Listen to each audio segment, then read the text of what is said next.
పరిటాల సునీతమ్మ చివరిగా హెచ్చరిస్తా ఉన్నా, జగన్మోహన్ రెడ్డి వస్తాడు, వచ్చినాక మీ కుటుంబ నేపథ్యాన్ని మొత్తం కూడా అక్కడ ప్రజలు ఆ ప్రాంతంలో పాపిరెడ్డిపల్లి గ్రామంలో నీ కొడుకు ప్రమేయం ఏంది, నీ తమ్ముని కొడుకుల ప్రమేయం ఏంది అంతా కూడా తెలియజేస్తారు జగన్మోహన్ రెడ్డి గారికి. ఈరోజు నీది జరగచ్చగాక నీ దుర్మార్గాలు ఇంకా కూడా నువ్వు కొనసాగించవచ్చు, మీ ప్రభుత్వం ఉన్న రోజులు కూడా కొనసాగించవచ్చు. కానీ రేపన్నది మాదే, తప్పనిసరిగా 27లోనో 28లోనో 29లోనో మళ్ళీ మా ప్రభుత్వం వస్తుంది, మా జగనన్న ముఖ్యమంత్రి అవుతారు.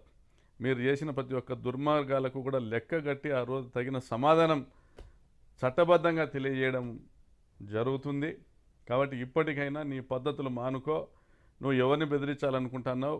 నేను అనుకుంటే ఎంపీపీ కాలేనా, నేను అనుకుంటే ప్రకాష్ రెడ్డి తిరుగుతాడా, ఇంకోటి మాటలు ఇవన్నీ మానుకో. ఇంకా నీకు అది పోలే, అదేదో చింత చచ్చిన పులుపు చావలే, అవి మానుకో. ప్రజాస్వామ్యంలో నువ్వు కూడా ప్రజలు ఓట్లేస్తే గెలిచి నువ్వు ఎమ్మెల్యే అయినావంతే, నీ ఎంతగా నువ్వు ఎమ్మెల్యే కావు. ప్రజలు నిన్ను నమ్మి ఓట్లేసినాక నేను ప్రజలకు మంచి చేయాలనే ఆలోచనతో నువ్వు మాట్లాడు. నువ్వు బెదిరించేటట్ల మాటలు ఇంకోటి మాటలు మాట్లాడితే ఎవరు బెదిరే వాళ్ళు ఎవరు లేరు. ప్రజలు మిమ్మల్ని తరిమి కొట్టే రోజులు రాకుండా ఇకనైనా చూసుకో. జగన్మోహన్ రెడ్డి గారి కాలి గోటికి కూడా నువ్వు పనికిరావు. జగన్మోహన్ రెడ్డి గారు మహోన్నతమైనటువంటి వ్యక్తిత్వం కలిగిన నాయకుడు. ఆయన పేదల పట్ల, రైతుల పట్ల, మహిళల పట్ల, విద్యార్థుల పట్ల అపారమైన ప్రేమ కలిగి వారికి సంక్షేమ పథకాల ద్వారా వారి కుటుంబాలను నిలబెట్టిన నాయకుడు, కోట్లాది మంది గుండెల్లో కొలువున్నటువంటి నాయకుడు. జగన్మోహన్ రెడ్డి గురించి మాట్లాడేటువంటి అర్హత నీకు కానీ, నీ కుమారునికి కానీ, నీ కుటుంబానికి కానీ ఎవరికి లేదు. మీరు నోటికి వచ్చినటువంటి అబద్ధాలు చెప్పి అధికారం లేకొచ్చి ఈరోజు ఏ ప్రజలైతే మిమ్మల్ని గెలిపించినారో వారి ఆస్తుల మీద మీరు కన్ను వేసి వారి ఇళ్లను కూలుస్తా, ఈరోజు రైతాంగాన్ని నడ్డి వీరుస్తా, హంద్రినీవా కాలువ లైనింగ్ కాంట్రాక్టు కమిషన్లను కొట్టి ఈరోజు రాప్తాడు నియోజకవర్గంలో కనీసం 1,00,000 ఎకరాలు బీళ్లుగా మారేటువంటి పరిస్థితిని తీసుకొని వచ్చి మీరు గత 10 నెలలుగా ఎన్నో అరాచకాలు చేసి, ఎన్నో దోపిడీలు చేసి, టమాటా రైతుల దగ్గర నుండి కూడా కమిషన్లు వసూలు చేసి మీరు చేస్తున్న అరాచకాలన్నీ ప్రజలకు తెలిసిపోయినాయి. ఇప్పుడు నువ్వేం చెప్పినా ఎవరు నమ్మే పరిస్థితి లేదు, అయిపోయింది. మొన్న లింగమయ్య హత్యతో నీ చాప్టర్ క్లోజ్ అయిపోయింది. నువ్వు భవిష్యత్తులో ఎప్పుడు కూడా శాసనసభలో అడుగుపెట్టేటువంటి పరిస్థితి కూడా ఉండదు ఈసారి 2029 ఎన్నికల తర్వాత. నీ చరిత్ర మొత్తము ప్రజలకు అర్థమైపోయింది. మేకవన్య పులివి నువ్వు. నీ నేర చరిత్ర మీ భర్త బయటికి తెలిసి చేసినాడేమో. నువ్వు బయటికి మహానటిలా ముసుగు కప్పుకొని గొప్ప నటనా చాతుర్యంతో ప్రజల్ని నమ్మబలుకుతూ గొంతు కోసుకుంటూ వచ్చినావు ఇన్ని సంవత్సరాలు. ఇంకా అది జరగదు. జగన్మోహన్ రెడ్డి లాంటి నాయకుడిని కోల్పోయినందుకు ఈ రాష్ట్ర ప్రజలు చింతిస్తున్నారు. మీ పార్టీ మనుగడ సాగదు. రాబోయే కాలంలో నీవు ఏ కుటుంబాలనైతే నువ్వు సంపించినావో, నువ్వు నీ భర్త, ఆ కుటుంబాలే మీకు రాజకీయ సమాధి కడతాయని కూడా మీకు తెలియజేస్తా ఉన్నాము.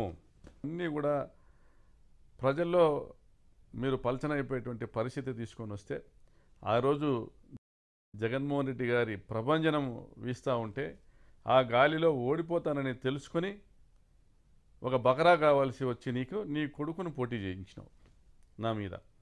నేను ఆ రోజు 26,000తో గెలిచాను. మళ్ళీ 2024 వచ్చేటప్పటికి తెలుగుదేశం పార్టీ వైపు గాలి వీస్తాంది. వైఎస్ఆర్ కాంగ్రెస్ పార్టీకి ప్రభుత్వం పైన కొంత వ్యతిరేకత వచ్చిందని గమనించుకొని మళ్ళీ నువ్వు తెర మీదకి వచ్చావు. నీ కొడుకు అయితే ఓడిపోతాడని నువ్వే ప్రచారం చేయించావు. నీ అన్నదమ్ములు ప్రచారం చేశారు, నీ బంధువులు ప్రచారం చేశారు, నీ మీడియాతో రాపించావు, నీ సోషల్ మీడియాతో రాయించావు. కొడుకును ధర్మవరం పంపించి నువ్వు పోటీ చేసి గెలిచినావు. మరి నిజంగా మీరు దేశోద్ధారకులయ్యి దేశ సేవ చేసింటే మీకు ఓటమి అనేది ఉండకూడదు. మరి మీ ఆయన అంత గొప్ప జాతీయ నాయకుడు ఏంటి, నీ కొడుకు ఓటమి రాకూడదు. మీ కుటుంబం యొక్క డొల్ల చరిత్ర జిల్లా అంతా తెలుసు, ఈ రాష్ట్రానికి అంతా కూడా తెలుసు. మీ వల్ల అనంతపురం జిల్లాకు ఫ్యాక్షన్ మరకలు అంటడము వాస్తవం కాదా సునీతమ్మ? మీ వల్ల తెలుగుదేశం పార్టీకి చెడ్డ పేరు రావడం వాస్తవం కాదా? నీ భర్త కాదా వైటీ ప్రభాకర్ రెడ్డి మడకశిర మాజీ ఎమ్మెల్యే గారి ఇంటి మీద బాంబు దాడి చేయించింది? నీ భర్త కాదా గాదిలింగప్పని చంపించింది? నీ భర్త కాదా స్వర్గీయ మాజీ మంత్రి జీనాగిరెడ్డి గారి ఆఫీసు మీద బాంబు దాడి చేయించింది. తెలుగుదేశం పార్టీలో మీ దాడుల వల్ల నష్టపోయిన వాళ్ళు ఎక్కడున్నారు ఈరోజు? నీ భర్తకు టికెట్ ఇప్పించిన సిసి వెంకటరాముడు, సరిపూడి సూర్యనారాయణని అంచివేసింది మీ భర్త కాదా?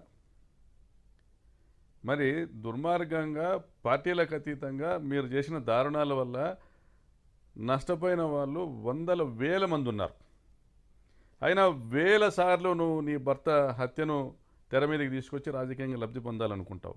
మరి నీ భర్తను చంపిన వాళ్ళతో కూడా రాజీపడి వాళ్ళతో కూడా సాయం పొంది నువ్వు రాజకీయంగా గెలవాలనుకుంటావు. అంటే నీకు ఎక్కడ నైతిక విలువలు లేవు. నువ్వు పెద్ద మహానటివి అని మీ పార్టీ నాయకుడే నీకు ఒక పేరు పెట్టినాడు. నువ్వు ఎలా కావాలంటే అలాగా ఒక ఊసర విలుల రంగులు మార్చి చంద్రబాబు గారు అధికారంలోకి వస్తే నా భర్తను చంపినారని పోతావు, మంత్రి పదవి కావాలంటావు, నా కొడుకులను చూడండి అంటావు. నువ్వు రాజకీయంగా లబ్ధి పొందేదానికి, ఆర్థికంగా లబ్ధి పొందేదానికి నీ భర్తను ఉపయోగించుకుంటావు. కాంగ్రెస్ ప్రభుత్వమో వైఎస్ఆర్సీపీ ప్రభుత్వమో ఉంటే చంద్రబాబు నాయుడు మాకు అన్యాయం చేసినాడని చెప్పి అది నమ్మేటువంటి ఒకరిద్దరు పెద్దల దగ్గర పోయి గోడ చెప్పుకుంటావు, అన్ని విధాల లబ్ధి పొందుతావు. ఆ రోజు కిరణ్ కుమార్ రెడ్డి ప్రభుత్వంలోనూ అన్ని విధాల లబ్ధి పొందినావు. మొన్నటి వరకు మా ప్రభుత్వంలో కూడా మీ ఇంటి చుట్టూ వేల కోట్ల గ్రానైట్ తవ్వకాలు జరిగితే దాని మీద ఎంక్వైరీలు వేస్తే కూడా మీ మీద చర్యలు లేవు. నీ క్రషర్లు 5 సంవత్సరాలు మేము అధికారంలో ఉన్న 5 సంవత్సరాల పాటు నడుపుకున్నావు, వ్యాపారం చేసినావు, కర్ణాటక కంకర్ దోలి అమ్ముకున్నావు, గ్రానైట్ క్వారీలు కొత్త లీజులు తెచ్చుకున్నావు నీ బినామీ కంపెనీలకి. అనంతపురంలో 100 కోట్ల రూపాయల మల్టీప్లెక్స్ కాంప్లెక్స్ కట్టినావు. కియా ఫ్యాక్టరీ దగ్గర అప్పటికే నీకు ఉన్న 100-150 ఎకరాల భూములకు తోడు మళ్ళీ భూములు కొన్నావు. మరి నీ భూములకు ఏపీఐసి నిధులతో రోడ్లు వేయించుకున్నావు. మరి ఏ ప్రభుత్వం ఉన్నా మరి నీ ఆర్థిక వనరులను కాపాడుకుంటావు. ఏ ప్రభుత్వం ఉన్నా నీ పని జరిగేలా చేసుకుంటావు. నువ్వు ఇంత గొప్ప మహానటివి కాబట్టే నీ భర్తను చంపినారని నువ్వు ప్రచారం చేసిన జేసీ కుటుంబాన్ని కూడా ఆలింగనం చేసుకునేటువంటి పరిస్థితి నీకుంది కాబట్టే నువ్వు ఏం చెప్పినా ప్రజలు నమ్ముతారనే ఒక నమ్మకం నీకు వచ్చి నువ్వు 14-19 మధ్యలో అబద్ధాలు చెప్పినావు. 19-24 మధ్యలో కూడా మా మీద దుమ్మెత్తి పోసినావు. దుర్మార్గంగా దారుణమైనటువంటి అబద్ధాలన్నీ కూడా మా మీద. మేము పేదలకు సాయం చేస్తా, ఈ ప్రాంతంలో గతంలో పరిటాల రవి హయాంలో ప్రజాస్వామ్యము కూనీ చేయబడి ఉంది, ప్రజాస్వామ్యాన్ని చెరబట్టినారు మీరు. మీ వల్ల వేల మంది ఊర్లు వదిలినారు, మీ వల్ల వందల మంది కనుమరుగైనారు.